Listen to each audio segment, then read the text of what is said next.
दोस्तों स्वागत है आप सभी का आपके अपने YouTube चैनल बीए सेंटर में।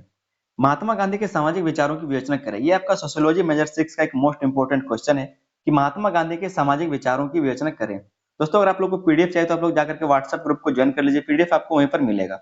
साथ में प्लेलिस्ट हम बना दिए तो प्लेलिस्ट का लिंक भी आपको इसी वीडियो के डिस्क्रिप्शन में देखने को मिल जाएगा। तो जाइए जाकर के प्लेलिस्ट से जाकर के तैयारी आप लोग शुरू कर दीजिए। और एक और लॉन्ग वीडियो हम बनाएंगे जहां पर आपको सिर्फ इंपॉर्टेंट क्वेश्चन को देखने को मिलेगा, ठीक है। तो वहां पर उस वीडियो को भी आप लोग जरूर देख लीजिएगा, मेरे चैनल पर आपको देखने को मिल जाएगा। तो उस वीडियो को आप लोग के लिए देखना जरूरी हो जाता है क्योंकि ये जो आपका सब्जेक्ट है वो 75 नंबर का रहता है, ठीक है। और सीजीपीए में जो आपका सीजीपीए है इसमें ये बहुत ही अहम रोल निभाएगा। तो आप लोग अच्छे से अगर सारे क्वेश्चन को करके जाएंगे तभी तो आप एग्जाम में अच्छे से लिख सकेंगे और आपका सीजीपीए अच्छा हो पाएगा। तो इसके लिए क्या है कि सारे क्वेश्चन को आप लोग जाइए, जो भी इंपॉर्टेंट है वही सारे वीडियो हम बना रहे हैं। तो आप लोग सारे इंपॉर्टेंट क्वेश्चन को देख करके जाइए, सारा ही वीडियो आपको इसी चैनल पर देखने को मिल जाएगा, ठीक है। आज का जो हमारा क्वेश्चन है वो है महात्मा गांधी के सामाजिक विचारों की विवेचना करें। महात्मा गांधी का जो समाज के लिए विचार थे उनके बारे में आपको बताना है, मोस्ट इंपॉर्टेंट क्वेश्चन है। चलिए शुरू करते हैं बिना देर के। इससे पहले अगर आप लोग चैनल पर नए हो तो आप लोग चैनल को सब्सक्राइब करना ना भूलें। चैनल को जरूर जरूर सब्सक्राइब कर लीजिए अभी के अभी, और बेल आइकन को दबाकर उसको ऑल पर भी सेट कर लीजिए ताकि जब भी यहाँ पर हम वीडियो डालें उसका नोटिफिकेशन आप तक पहुंचता रहे और आप सारे मेजर सब्जेक्ट का, सारे सब्जेक्ट का और अपने आने वाले जो सेमेस्टर है उसमें अच्छे से तैयारी कर सके। और दोस्तों अगर ये वीडियो आपको पसंद आता है तो वीडियो पर लाइक जरूर करके अपने दोस्तों में इसको शेयर भी कर दीजिएगा। चलिए शुरू करते हैं कि महात्मा गांधी का जन्म 2 अक्टूबर 1869 को पोरबंदर गुजरात में हुआ था। ये तो एक छोटा सा परिचय, आप चाहे तो इसको खुद से भी लिख सकते हैं। कहा जा रहा है कि उनकी मृत्यु 30 जनवरी 1948 को नई दिल्ली में हुई। उनका जो मृत्यु और जन्म को आपने जान लिया। आगे कहा जा रहा है कि महात्मा गांधी केवल भारत के स्वतंत्रता आंदोलन के नेता ही नहीं थे। जो महात्मा गांधी वो केवल भारत के स्वतंत्रता आंदोलन के नेता ही नहीं थे, बल्कि वे एक महान सामाजिक चिंतक और सुधारक भी थे। बल्कि वे जो महात्मा गांधी थे वो एक महान सामाजिक चिंतक और सुधारक भी थे।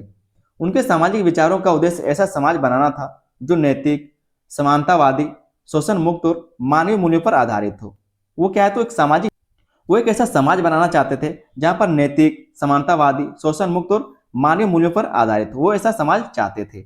आगे इसमें कहा जा रहा है कि गांधी जी का मानना था कि राजनीतिक स्वतंत्रता तब तक अधूरी है जब तक समाज आंतरिक रूप से शुद्ध, न्यायपूर्ण और समतामूलक ना हो।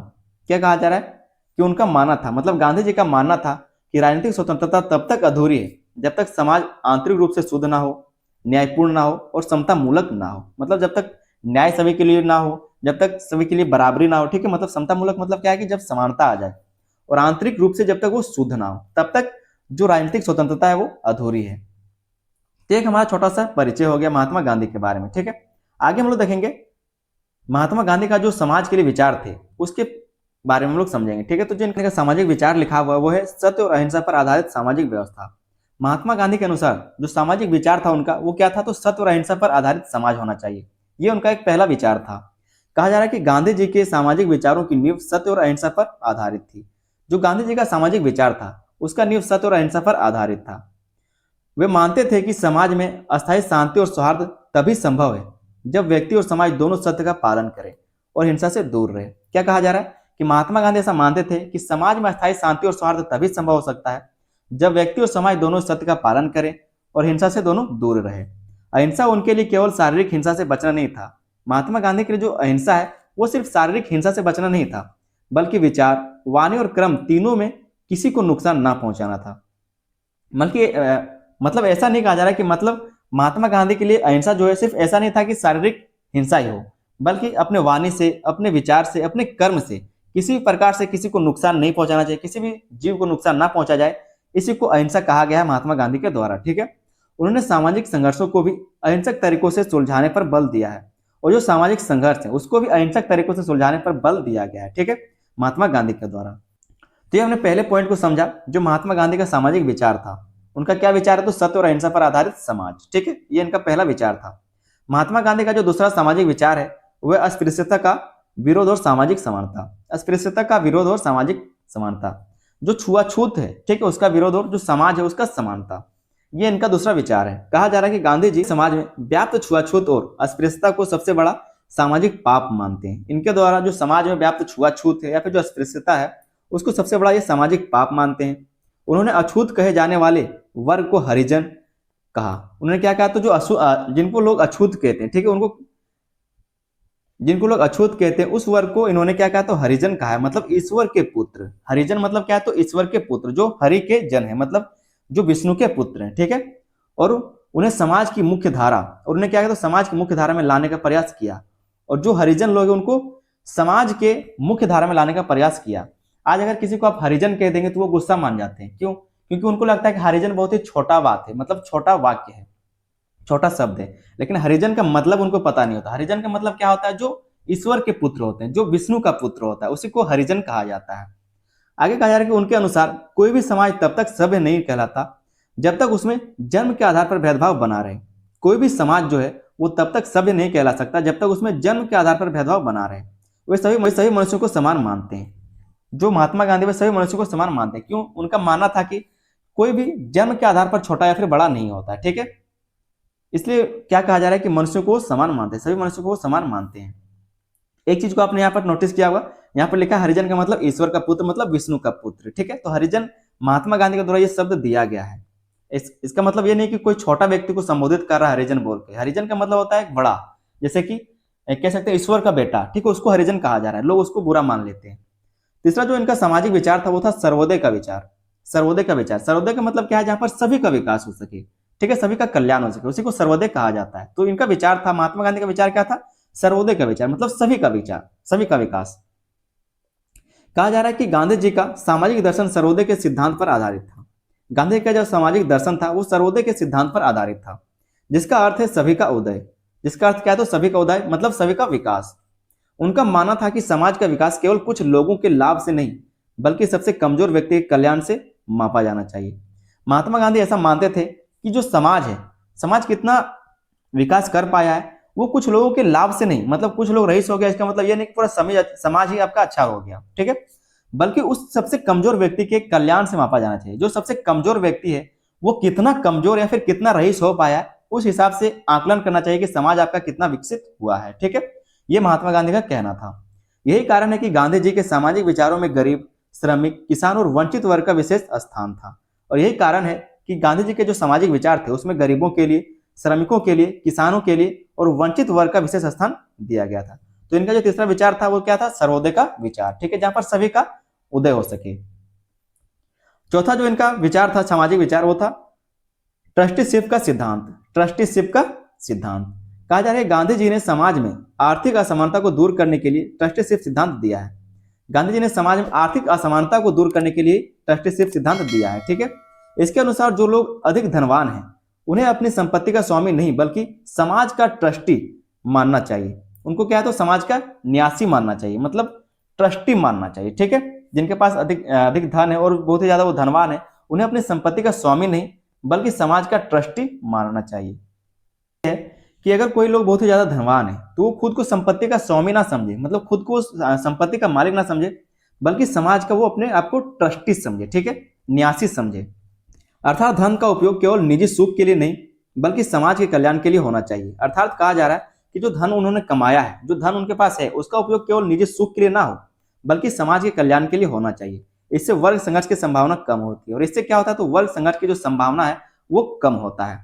इनके द्वारा यह माना गया, ट्रस्टीशिप का सिद्धांत ये कहता है कि जो लोग धनवान है, जिनके पास ज्यादा धन है, वो खुद को उस धन का मतलब स्वामी ना माने, मतलब मालिक ना समझ ले, बल्कि उनको समाज का ट्रस्टी मानना चाहिए, खुद को समाज का ट्रस्टी मानना चाहिए, ताकि जो धन उनका है उनका उपयोग सिर्फ अपने लिए ना कर सके, अपने निजी खर्चों में ना कर सके, बल्कि समाज के कल्याण के लिए वो कुछ करें, ठीक है। इससे क्या होता है, वर्ग संघर्ष की संभावना भी कम होती है। तो ट्रस्टीशिप का सिद्धांत भी महात्मा गांधी के द्वारा दिया गया है। आगे जो इनका विचार है वो है ग्राम स्वराज और आत्मनिर्भर समाज। ग्राम स्वराज और आत्मनिर्भर का समाज, ठीक है। कहा जा रहा है कि गांधी जी ग्रामों को भारतीय समाज की आत्मा मानते थे। गांधी जी क्या, तो भारतीय समाज को आत्मा मानते थे, ग्रामों को भारतीय समाज की आत्मा मानते थे, ठीक है। वे चाहते थे कि गांव आत्मनिर्भर, स्वशासित और नैतिक रूप से सशक्त हो। महात्मा गांधी से हमेशा से चाहते थे कि गांव जो हमेशा आत्मनिर्भर रहे, मतलब खुद पर वो निर्भर रहे, स्वशासित हो, ग्राम पंचायत अलग हो, ठीक है, ग्राम का जो शासन वो अलग हो, नैतिक रूप से वो सशक्त हो सके। महात्मा गांधी का कहना था कि देश तभी विकास कर सकता है जब सारे गांव विकसित हो, ठीक है, सबसे पहले गांव विकास करना जरूरी है, तभी जाकर कोई भी देश विकसित हो सकता है। उनके अनुसार सच्चा सामाजिक विकास तभी होगा जब गांव में शिक्षा, स्वच्छता, रोजगार और नैतिकता का विकास होगा, तभी जाकर के कोई भी देश विकास कर सकेगा, समाज विकास कर सकेगा। उन्होंने खादी, चरखा और स्वदेशी को सामाजिक पुनर्निर्माण का माध्यम बनाया। और महात्मा गांधी ने क्या है, तो खादी को, चरखा को स्वदेशी और सामाजिक पुनर्निर्माण का माध्यम बनाया है। तो ये सारे क्या है, तो महात्मा गांधी के कुछ सामाजिक विचार हैं। ठीक है, महात्मा गांधी का जो अगला सामाजिक विचार है वह स्त्री समानता और नैतिक सुधार। स्त्री समानता और नैतिक सुधार। गांधी जी नारी को समाज का नैतिक आधार मानते थे। क्या कहा जा रहा है कि जो गांधी जी थे वो नारी को, मतलब स्त्री को समाज का नैतिक आधार मानते थे। वे स्त्रियों को पुरुषों के समान अधिकार देने के पक्षधर थे। जितना समान या फिर कह सकते हैं जितना इज्जत पुरुषों को मिलता है उतना ही स्त्री भी रख सकती है, वो इनके पक्षधर थे, मतलब स्त्रियों के साथ खड़े थे। उन्होंने स्वतंत्रता आंदोलन व सामाजिक सुधारों में सक्रिय भूमिका निभाने के लिए प्रेरित किया। और महात्मा गांधी महिलाओं को भी आंदोलनों में, सामाजिक सुधारों में सक्रिय भूमिका निभाने के लिए प्रेरित करते थे। साथ ही उन्होंने नशा, अनैतिकता और सामाजिक बुराइयों के खिलाफ जन आंदोलन चलाया है। साथ ही में महात्मा गांधी के द्वारा नशा मुक्ति, अनैतिकता, सामाजिक बुराइयों के खिलाफ जन आंदोलन भी चलाया गया है। तो स्त्री समानता और नैतिक सुधार पर भी इनके द्वारा बल दिया गया है। ठीक है, तो ये एक इनका सामाजिक विचार रहा है। अगला जो इनका सामाजिक विचार है वो श्रम की गरिमा का विचार। श्रम की गरिमा का विचार। महात्मा गांधी श्रम को अत्यंत पवित्र मानते थे। श्रम मतलब जो मजदूर, जो मजदूरी। ठीक है, उनके अनुसार कोई भी काम छोटा या बड़ा नहीं होता, बल्कि ईमानदारी से किया गया श्रम ही मनुष्य को महान बनाता है। महात्मा गांधी के अनुसार कोई भी काम छोटा या बड़ा नहीं होता है, बल्कि जो भी काम आप ईमानदारी से करते हैं वही श्रम मनुष्य को महान बनाता है। वे शारीरिक और बौद्धिक श्रम के बीच भेदभाव के विरोधी थे। जो महात्मा गांधी थे वो शारीरिक और बौद्धिक श्रम के बीच भेदभाव के विरोधी थे। मतलब कोई शरीर से काम करता है, कोई बौद्धिक श्रम करता है, ठीक है, मतलब कोई दिमाग से काम करता है, जैसे कोई कंप्यूटर में काम कर रहा है, कोई मिट्टी काट रहा है। ठीक है, तो इन सब चीजों के बारे में अगर कोई इन सब बातों के बारे में अगर कोई भेदभाव करता है तो वो इनके कट्टर विरोधी थे। चरखा चलाना और स्वयं श्रम करना उनके लिए सामाजिक समानता और आत्मनिर्भरता का प्रतीक था। वो क्या करते थे, चरखा चलाते थे स्वयं ही, और स्वयं काम भी करते थे, मतलब श्रम भी करते थे। उनके लिए सामाजिक समानता और आत्मनिर्भरता का ये प्रतीक माना जाता था। तो श्रम की गरिमा का विचार महात्मा गांधी के द्वारा कहा जा रहा है। अगला जो इनके लिए सामाजिक विचार है वो है शिक्षा संबंधी सामाजिक विचार। शिक्षा संबंधी सामाजिक विचार इनके द्वारा दिया गया है। नैतिक शिक्षा। ठीक है, गांधी जी ऐसी शिक्षा के पक्षधर थे जो केवल रोजगार नहीं बल्कि चरित्र निर्माण करे। गांधी जी ऐसी शिक्षा के पक्षधर थे, मतलब वो ऐसी शिक्षा चाहते थे जो केवल रोजगार ना दे बल्कि वो चरित्र निर्माण भी करे, मतलब सही गलत में फर्क कर सके। नैतिक शिक्षा भी होनी जरूरी है। उसका मानना था कि, मतलब महात्मा गांधी का मानना था, उनका मानना था कि शिक्षा का उद्देश्य बच्चों को नैतिक, सामाजिक और आत्मनिर्भर बनाना होना चाहिए। शिक्षा का उद्देश्य क्या होना चाहिए, तो बच्चों को नैतिक, सामाजिक और आत्मनिर्भर बनाना होना चाहिए शिक्षा का उद्देश्य। उन्होंने बुनियादी शिक्षा पर बल दिया ताकि शिक्षा समाज से जुड़ी हो और सामाजिक जिम्मेदारी पैदा करे। क्या कहा जा रहा है कि उनके द्वारा बुनियादी शिक्षा, जो नई तालीम है, उस पर बल दिया ताकि जो शिक्षा समाज से जुड़ी हो सके और सामाजिक जिम्मेदारी पैदा करे। ठीक है, तो समाज की जिम्मेदारी भी पैदा करे। नैतिक शिक्षा होने के बारे में कहा जा रहा है कि नैतिक शिक्षा का होना जरूरी है। शिक्षा सिर्फ ऐसा ना हो कि सिर्फ उससे रोजगार मिल सके, सिर्फ कमाई हो सके, बल्कि नैतिक जिम्मेदारियां भी होनी चाहिए, समाज के प्रति जिम्मेदारी भी होनी चाहिए। तो शिक्षा ऐसा होना चाहिए। अगला जो इनका सामाजिक विचार था वो था धर्म और समाज का संबंध। धर्म और समाज का संबंध। कहा जा रहा है कि गांधी जी धर्म को सामाजिक जीवन से अलग नहीं मानते थे। जो गांधी जी थे वो धर्म को सामाजिक जीवन से अलग नहीं मानते थे, लेकिन वे सांप्रदायिकता के कट्टर विरोधी थे। लेकिन वो सांप्रदायिकता के कट्टर विरोधी थे, मतलब किसी एक संप्रदाय के लिए कहा जा रहा है कि कोई सांप्रदायिकता के बारे में बात करता है तो वो उनके कट्टर विरोधी थे। ठीक है, उनके अनुसार सच्चा धर्म वही है जो प्रेम, सहिष्णुता और मानव सेवा सिखाए। महात्मा गांधी के द्वारा जो सच्चा धर्म वही है जो प्रेम के बारे में सिखाए, जो सहिष्णुता सिखाए और मानव सेवा सिखाए, उसी को सच्चा धर्म कहा जाता है। वे सभी धर्म को समान सम्मान देते थे और मानते थे कि धर्म का उद्देश्य समाज में सद्भाव और नैतिकता को मजबूत करना है। और ऐसा मानना था इनका कि जो धर्म है उसका उद्देश्य समाज में सद्भाव और नैतिकता को मजबूत करना है।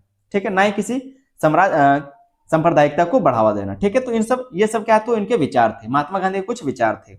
अगला जो इनका विचार है वो सामाजिक परिवर्तन में आत्मशुद्धि का महत्व। सामाजिक परिवर्तन में आत्मशुद्धि का महत्व।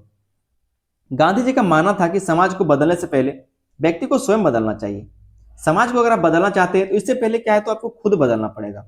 वे बाहरी कानूनों या जबरदस्ती से सामाजिक सुधार के पक्ष में नहीं थे। क्या कहा जा रहा है कि जो महात्मा गांधी थे वो बाहरी कानूनों या फिर जबरदस्ती से सामाजिक सुधार के पक्ष में नहीं थे।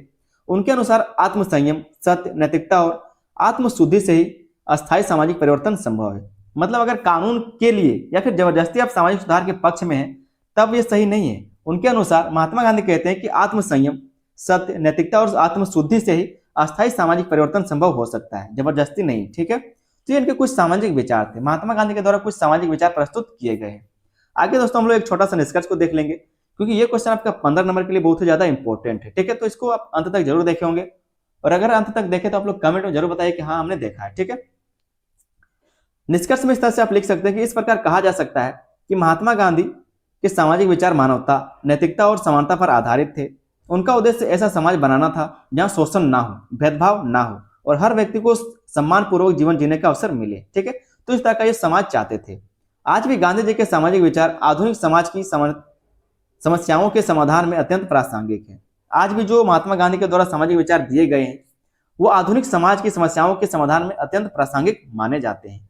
तो दोस्तों उम्मीद करते हैं क्वेश्चन का आंसर आपको अच्छे से समझ में आ गया होगा, कोई भी डाउट आपको नहीं रहा होगा। अगर कोई डाउट है तो आप कमेंट में पूछ सकते हैं या फिर हमको डायरेक्ट मैसेज में पूछ सकते हैं। ठीक है, तो उम्मीद करते हैं क्वेश्चन का आंसर आपको समझ में आ गया होगा। चैनल पर दोस्तों नए तो आप लोग चैनल को सब्सक्राइब करना ना भूलें। चैनल को आप लोग सब्सक्राइब जरूर कर ले, साथ ही बेल आइकन को दबाकर उसको अभी के अभी ऑल पर सेट जरूर कर लीजिएगा, ताकि यहाँ पर जब भी वीडियो हम डालें उसका नोटिफिकेशन आप तक पहुंचता रहे और आप सारे सेमेस्टर में सभी विषयों का अच्छे से तैयारी कर सके। और ये वीडियो अगर आपको पसंद आया तो वीडियो पर लाइक करें, अपने दोस्तों में इसको शेयर भी कर देना है। चलिए दोस्तों मिलते हैं किसी अगले वीडियो में, तब तक के लिए धन्यवाद। जय हिंद।